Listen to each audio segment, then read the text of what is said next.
fazer uma adaptação na educação infantil? No vídeo de hoje eu vou tirar 10 dúvidas sobre este universo. A gente vai falar sobre algumas posturas que pode facilitar a chegada dos nossos pequenos nesse novo universo, num novo ambiente. O meu nome é Lilian Lopes, seja muito bem-vinda ao canal e bora comigo! A adaptação escolar, gente, ela não acontece só, quando uma criança ela vai para creche ou vai para pré-escola pela primeira vez. Sempre que ela se depara com uma nova etapa aí de ensino ou de um novo ambiente, tudo muda assim, tem que ter uma adaptação. Então, assim, pode ser turma, escola, de qualquer jeito. Se o novo, ele gera uma insegurança, ansiedade em qualquer idade, gente, imagina na educação infantil, que esse processo ele é muito mais intenso, porque a criança ela vai sair daquela zona de conforto, Os pequenos eles se veem num ambiente coletivo com umas regras diferentes da casa dele e eles são estimulados ali a participar de atividades incomuns do seu dia a dia. E ele vai passar a viver ali, conviver com adultos diferentes, que inicialmente é super estranho. Por isso que a adaptação ela é um momento de transição em que a criança ela vai se habituando a uma nova rotina, longe dos familiares, que ele tem ali como referência. E aí, dia após dia, ele vai criando um vínculo com esses novos professores, com os coleguinhas e vai acabando se tornando um lugar mais seguro. Claro que não existe um tempo determinado assim para essa transição, mas em geral, o período inicial de adaptação ele dura entre 1-2 semanas, mas claro, depende muito da criança, da família, das suas experiências anteriores. Só que a coisa mais importante que nós como os professores temos que fazer é planejar essa recepção das crianças. Número 1, como que nós vamos planejar aí para o período de adaptação? Então, antes, gente, do início das aulas, é muito interessante que a escola faça uma entrevista com os responsáveis para compor uma ficha com as informações que detalham das crianças, tudo que tiver deles ali. Então esse encontro ele também é uma oportunidade de começar a criar o vínculo entre a escola, entre a instituição, a família e a gente. Claro que vale a gente perguntar sempre aquelas brincadeiras que eles mais gostam, os medos, quem que está presente ali no cotidiano da criança, quanto tempo que ela costuma passar com os pais, além de, claro, dos cuidados especiais de saúde, de alimentação. E aí você junta tudo isso para ficar mais fácil você planejar atividades que as crianças se interessem mais, que seja uma experiência melhor para eles. Dica número 2, como que deve ser a recepção dessas crianças? Então, primeiro, nós professores, a gente deve demonstrar que a gente está interessado em saber, tudo como a criança tá, como ela tá se sentindo, mesmo que ela esteja assim agarrada no colo da mãe, que é o normal, gente? Então a gente precisa saber tudo isso para quê? Para criar uma aproximação e para a gente transmitir mais segurança, mas a gente não pode forçar uma relação com essa criança de que ainda se adaptando, entrando na escola, ela ainda vai ser criada essa relação. Então, para que a criança ela estabeleça um primeiro vínculo com a gente, o ideal é que ela seja recebida sempre pela mesma pessoa. De preferência, é claro, um dos professores ali da turma toda. Claro que aos pouquinhos, gente, nós vamos precisar que ela crie essa consciência de que a creche ela é um espaço coletivo, mas inicialmente seja sempre a mesma pessoa. Depois é que vai trocando os professores, as pessoas que vão recebendo. Você vai sempre receber a criança, mas de vez em quando vão ser outras pessoas, mas você sempre ali perto, sempre juntinho, dando aquela força para que se um dia faltar essa pessoa, ela consiga entrar com outra. Sempre a participação da família. A terceira dica é exatamente sobre isso. Nós temos que orientar os pais a preparar as crianças para a educação infantil, para ele começar na escola. E como ele vai fazer isso, gente? Se você pensar bem, para os pequenininhos ali até os 2 anos de idade, a rotina ela deve ser igualzinha, gente, preservada ali ao máximo, por isso a rotina. Então o diálogo entre a família, os educadores, ele é muito importante para a gente poder entender os hábitos que as crianças têm e diminuir o que a gente puder, essa coisa dessa mudança, sabe? Essa transição, diminuir esse sofrimento para as crianças e até para a gente, porque imagina você ficar ali com a criança chorando, em sofrimento o tempo todo. Então é importante a gente sempre conversar com esses pais, com essa família. Agora, por volta dos 2 anos e meio, mais ou menos, é possível a gente explicar esse novo momento para a criança mesmo e para os pais, claro, cada um, a sua proporção aí, tirar as dúvidas das crianças, que eles têm de desejo, que eles têm de vontade, para que eles se sintam mais confortáveis ali com você. E é essencial, gente, a gente envolver o aluno em tudo que a gente está fazendo na sala. Os preparativos todos ali para a gente poder ir à escola. Então, por exemplo,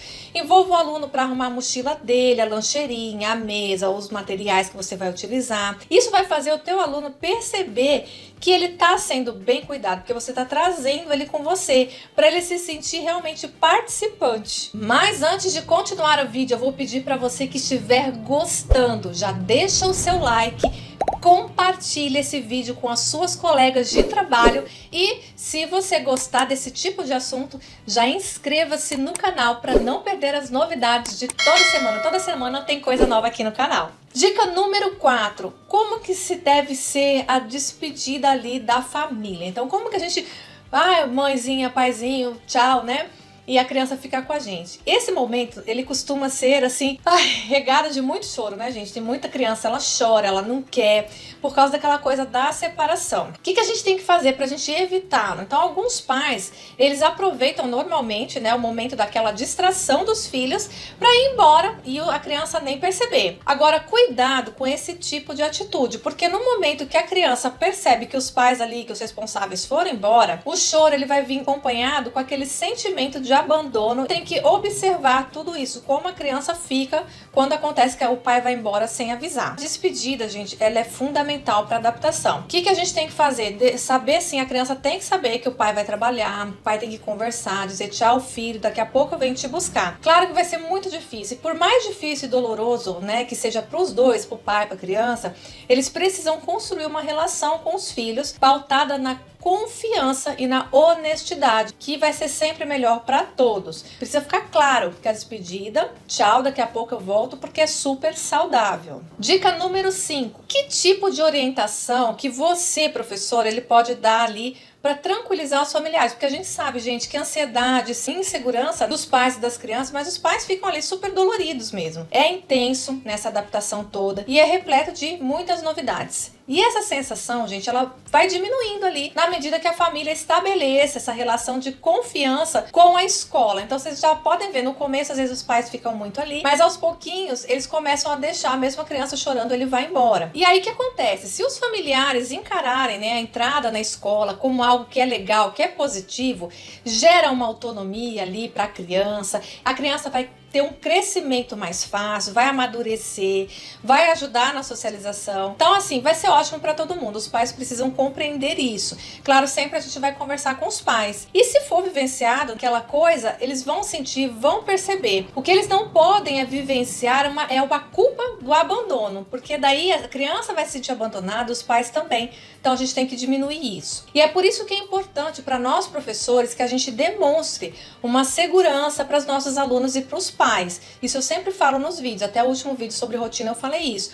A gente falar a segurança, mostrar para eles que tudo é bom, que ele vai estar no lugar legal, que tudo vai dar certo e que os pais podem contar com você, porque as atividades que você vai fazer vai ser boa para os filhos. Dica número 6, gente, os pais, eles devem estar sempre presentes na adaptação ou não? Para mim, né, os pais, eles são essenciais nesse processo, então é importante sim ele estar sempre junto. Agora, a integração entre família e escola, ela deve acontecer desde o comecinho. Por exemplo, quando a criança tá lá na creche, alguém da família, aquela pessoa que levou mesmo, acompanha a criança, né, até ali a sala de aula nos primeiros dias, para não, né, deixar com que ele sinta jogado. Isso tudo pode prolongar, sabe, a adaptação e ela ser mais sofrida. Agora, é claro, você tem que ver isso tudo com a sua escola, como é feita a adaptação. Cada escola tem um jeito aí de adaptar. E nessa fase, né, a gente precisa trabalhar bastante com aspectos sensoriais, que vai exigir bastante atenção da gente que é professor. Por exemplo, até 10 mesinhos ali,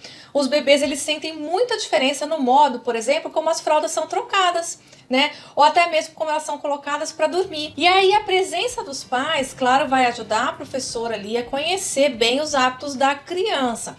É claro, gente, que a gente, professor, aprende muito rápido, a gente sente como é o nosso aluno, a gente percebe e a gente pega é facinho assim. Mas quando os pais estão perto, a família está perto, é mais fácil. Agora, lá na pré-escola, as crianças elas querem fazer amizade, né? Que é os amiguinhos, já falam melhor, tem mais autonomia. E aí a adaptação normalmente, né? Não é uma regra geral, mas ela é mais tranquila e ela pode ser realizada, né? Por eles ali.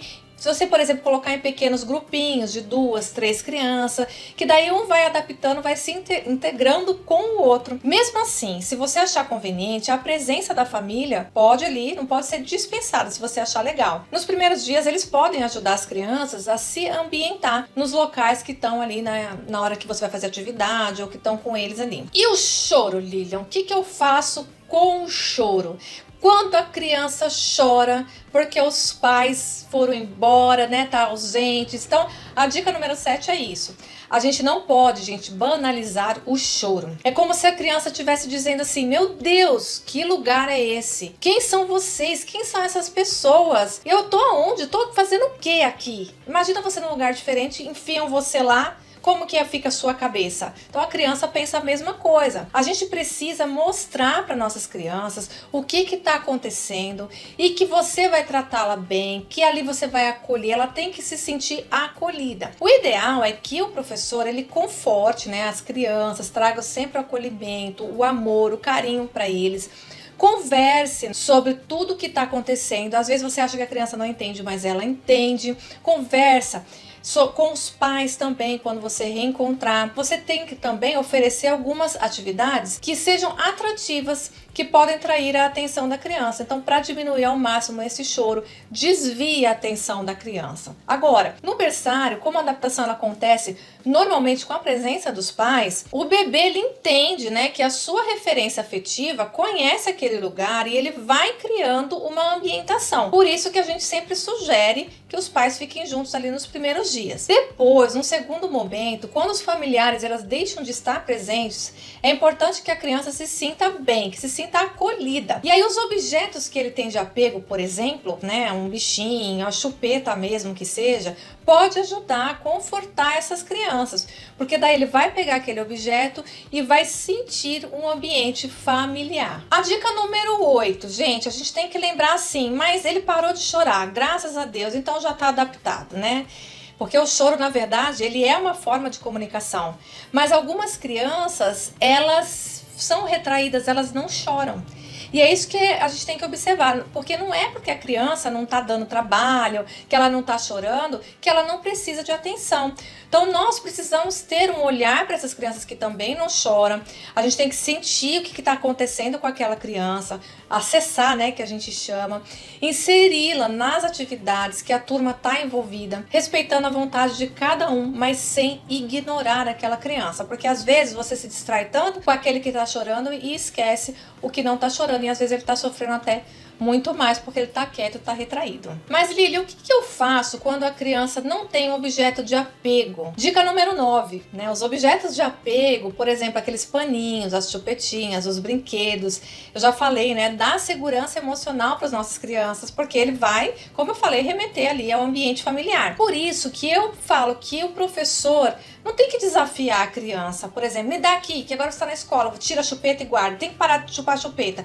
Não é bem assim, a gente precisa fazer essa adaptação com eles, porque a gente não pode simplesmente pegar a chupeta e jogar fora. Gente, mesmo que ele não chore, vai ficar muito triste. E aí, o que vai acontecer? Mais tarde, esse significado que a chupeta tem para ele, vai perdendo, sabe? E o educador, ele vai sim fazer o limite dele, vai ter os momentos que ele vai poder utilizar aquela chupeta, vai colocar do lado para que ele sinta confortável, porque vai ter dia que as nossas crianças vão estar mais tristes e você pode oferecer aquele objeto de valor, mas inicialmente não. Deixa com ele até que ele se ambientalize naquele lugar que ele está. Dica número 10 da adaptação aí para a educação infantil. Mas quais são as atividades mais indicadas para eu fazer a adaptação com os meus alunos? O ideal, gente, é que a gente tem que planejar todas as atividades de acordo com a faixa etária que você trabalha e aquelas informações que nós recebemos ali inicialmente, né? Cada faixa etária tem uma necessidade, mas cada criança também tem uma necessidade, por isso que você tem que planejar de forma individual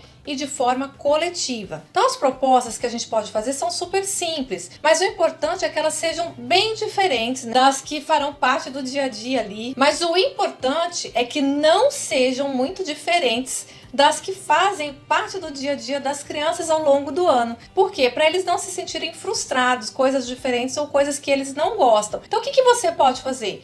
Roda de história, por exemplo, eles amam qualquer idade, gente, cada idade tem um tipo de livro que eles gostam. Conversar com eles, mesmo com os bebês, gente, eles amam conversar, eles prestam atenção. Atividades com pinturas, melequinhas, né, com eles. Atividades que fazem um objeto ser transformado pelo outro, por exemplo, argila, areia. Brincadeiras ao ar livre, a grama, a areia. Se não tiver, onde tiver ao ar livre, né, você pode usar terra, pode usar barro, porque eles amam, são super atraentes, principalmente para as crianças um pouquinho maiores. E as menores, é claro, a gente vai ter que ter um pouquinho mais, né, de cuidado ali, porque tem que focar sim nos cuidados essenciais e na manutenção da rotina. Aqui do lado, gente, eu vou colocar uns vídeos que vocês podem acessar para poder continuar essa adaptação aí com a educação infantil e um plano de aula que vocês podem utilizar com eles aí de trabalho bacana, que eles gostam e que vão se sentir atraídos em atividades diferenciadas. Um grande beijo, tchau, tchau!